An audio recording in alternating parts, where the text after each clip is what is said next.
Jeannot va pouvoir gagner quelques précieuses secondes. On bout devant les bancs.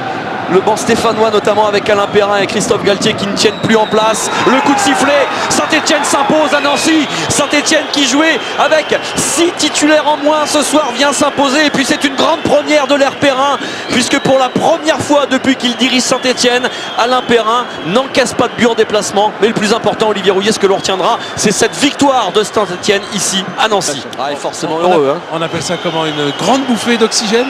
Oui, parce qu'effectivement, même on a besoin de points. Et c'est vrai que compte tenu de la physionomie du match, on a été un peu malmené, surtout en première mi-temps. On a réussi à résister. Et puis voilà, pour une fois, on a réussi à poser un contre. Vous aviez fait une très bonne première mi-temps contre Lyon. Vous réussissez une très bonne deuxième mi-temps ici à Nancy. Surprenant d'après vous? Oui, parce que bon, il y avait beaucoup de blessés. Je pense que l'équipe était un peu atteinte moralement par tout ce qu'il y avait. Mais surtout, Nancy avait quand même fait une grosse débauche d'énergie en première mi-temps. Donc je pense qu'ils ont payé les efforts en deuxième.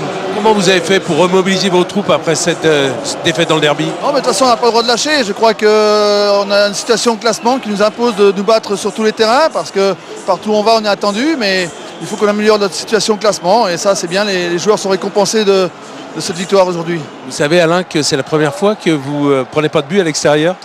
C'est bien possible. Sous l'Air Perrin. Justement, c'était un des objectifs du match, au moins de terminer le match à 0-0, de ne pas prendre de but, et puis on verrait bien. Et là, on a réussi effectivement, avec beaucoup de solidarité, à défendre notre but. Bon, et venir ici gagner en Terre-Lorraine? Oui, ça me fait plaisir. J'étais déjà venu l'année dernière, réussi une deuxième fois avec Saint-Etienne ici. Il y a des équipes comme ça qui vous réussissent. Merci beaucoup, Alain. Voilà, ça a été le match du courage et ça a été le match du talent pour ce garçon notamment. Oui. Il fait bien de nous le montrer, Jean-Charles Van Kerkhoven, parce que une partie encore époustouflante de Jérémy Jeannot. Non, on peut quand même retenir cette excellente performance de Jérémy Jeannot. Certes, les Stéphanois ont fait un grand match en deuxième mi-temps, en tout cas au niveau de la solidarité et de la générosité, mais que Jérémy Jeannot a réussi exploit sur exploit pour maintenir son absolument parfaite. Il a détourné des essais des Nancéens sur sa ligne. Il a été bon dans les airs. Il a été parfait. Et pour faire référence à son article dans la presse écrite du jour, il est sans doute le plus grand des petits gardiens. Absolument. Là, on est dans le vestiaire stéphanois et on va le retrouver, Jérémy. On dit comment sur ce type de match et de performance individuelle, Jérémy? Énorme?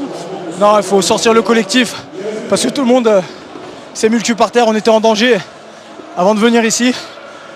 On s'était dit qu'il fallait prendre les 3 points. Voilà, c'est ce qu'il fallait faire.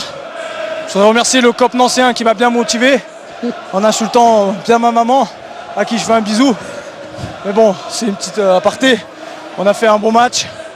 Dimitri met un super but. Puis après, je suis très content de la rentrée du petit Dos Reyes qui a compris que bon, devant c'est un peu bouché, donc c'est un peu reconverti derrière. Avec pas mal de réussite, c'est un bon petit jeune, j'espère qu'il va aller loin. Et les 3 points nous font vraiment du bien ce soir. Jérémy, on arrête de parler du collectif, on parle 2 secondes de vous. Comment vous faites, après avoir été quelquefois décrié sur le banc en plus bas que tout, pour revenir et être à ce niveau? J'ai une devise, souvent touché, jamais coulé. N'oubliez jamais ça, jamais coulé. Bon, à 2 minutes du coup de sifflet final, il a été vraiment très performant. Certes, c'est vrai, il n'est pas coulé, il tient bien la route. Dos Reyes. Et je suis tout cœur avec lui. Ah, Dos Reyes, mais il peut être content parce qu'il a fait un très bon match aussi. Elton Dos Reyes. C'était pas facile pour lui. Et les Stéphanois qui se sont déplacés ce soir à Marcel Picot peuvent être heureux parce qu'ils repartent Elle est méritée. avec 3 points. Alors qu'il y a la voix du vestiaire, la joie du vestiaire. Ouais, mais c'est une belle joie. C'est une belle joie. Oui, ils ont été solidaires, ils ont marqué